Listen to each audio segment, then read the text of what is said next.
யோ சும்மா கம்முன்னு கிடந்தனையே சொல்லியிருந்தேன். அதுக்குள்ளேயே 30 கோடி 50 கோடி இந்த மாங்காய் மணியை போய் கலைச்சிக்கிட்டு கிடக்க. எது உண்மையை சொன்னியா? சரி அதான் போட்டோம். அரசு ஊழியரை போய் சாடுத கொலகார்பாவின்னு சொல்லிட்டியே.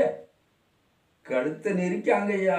என்னையா இல்லை மைக்கு முன்னாடி நின்னாலே பேச தோணுதா? கம்முன்னு கிடையா. கூட்டணி நான் பார்த்துக்கிட்டேன்னு சொல்லியிருக்கோம்ல.